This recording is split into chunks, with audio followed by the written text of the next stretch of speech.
我从14岁开始坚持做的5件事，到现在竟然彻彻底底的改变了我的人生。而今天我将要向你分享这些 tips。第一，永远不要被自己的行业或者能力所局限，去与各种各样的人交朋友，去看能打破甚至颠覆自己认知的书籍，这些都会大幅提升自己的认知和人脉。我经常和不同行业的新朋友聊天的时候，都会被他们的职业和故事所震撼到。哦，这个居然也可以挣钱，天哪，那个居然也可以当成一个职业。也正因为和很多不同的人聊天，我有的时候能很清楚的知道对于一个事件，每个人的看法、认知和态度都不一样。就是这么一次次的对话，拓宽了我对于这个世界的认知。也因为我没有被行业所局限，所以我在努力去学习哲学啊、微观经济学、心理学、管理学这些可能跟我们行业毫无关系的知识，才从职业舞者到贝斯手，再到现在的全职博主，并且实现了我孩童时期的梦想，也就是环球旅行。因为你不知道自己天赋点到底在哪儿，所以需要打开视野，勇敢尝试。那些一辈子只做一件事情的人，令我非常的佩服和欣赏，这真的很厉害。但因为我秉持着人生就是一场体验，所以我想在我还在这个世界上的时候，去尽可能的体验更多的事情，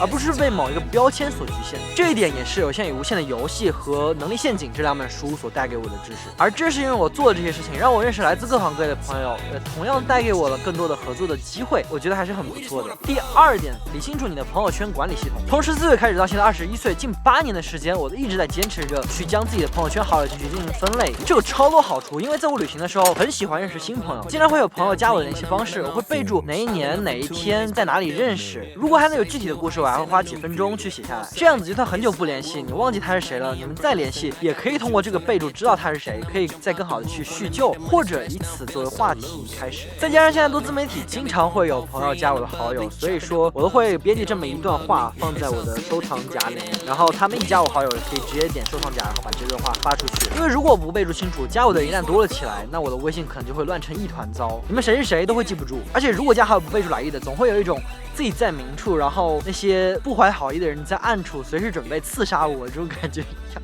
所以我认为其实这也是一种对你们的尊重，难道不是吗？那第3点就是经常对着镜子去鼓励自己。从很久之前我就看到说，对镜子微笑或者对自己积极暗示非常有用，所以从那个时候我就会开始培养这个习惯。到现在几乎每个月会有1到2次对镜子的自己对话的时间，有的时候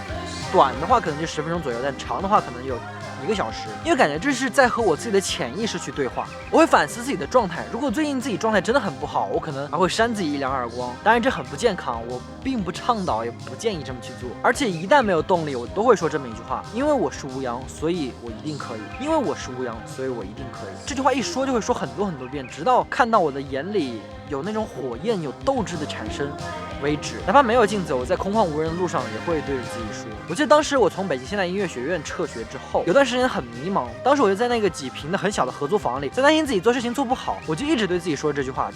因为我是吴阳，所以我一定可以；因为我是吴阳，所以我一定可以；因为我是吴阳，所以我一定可以；因为我是吴阳，所以我一定可以；因为我是吴阳。说着说着感觉到了斗志，就立马行动，才有了现在你们所看到的，就是做自媒体。而且这个也已经变成我每天早上刷牙会对着镜子说的一段话了。第4点，定期独处。定期独处的时间对于我能够长久且持续的发展是非常重要的，因为我每天会见到各种各样的人，或者接受来自网上繁杂的信息，经常会扰乱我们的思绪，甚至曾经我还有那种深陷于电子设备中无法自拔，让生活失控的痛苦的感觉。所以那段时间我去开了一间房，把手机和各种设备都丢在外面，仅仅只是在一个房间和自己独处24个小时，给了我机会与内心深处对话，反思自己的行为和思维模式。包括我现在每天早上都会做的15分钟的冥想，这种自我对话和沉思是我理解世界以及和自我对话的一种很重要的方式。在这个快节奏的世界中，那这些时刻毫无疑问是我最珍贵的财富。而且 Bill Gates 在 Netflix 上面的纪录片也有提到，无论工作有多忙，每年都会有2次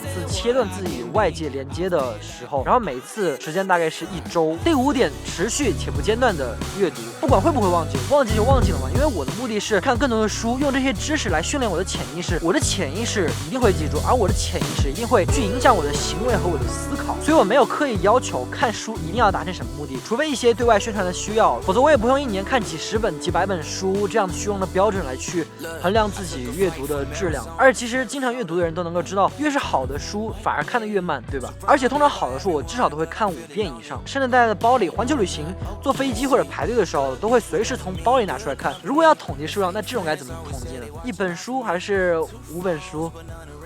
我也不知道。其实最后都不重要，重要的是我们是否成长了，对吧？其实分享完这5点之后，还有一个最想分享的，就是在纷扰繁杂的世界中，保持自己的定力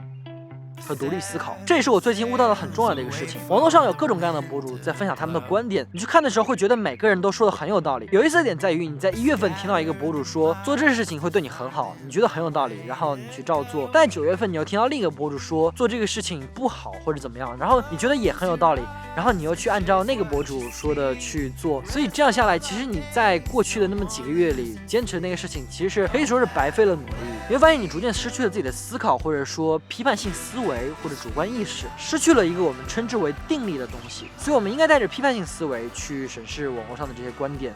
而不是一味的随波逐流。OK， 各位，以上就是本期视频的全部内容。如果你觉得这期视频对你有所帮助的话，一定要记得点上一个关注，拜托。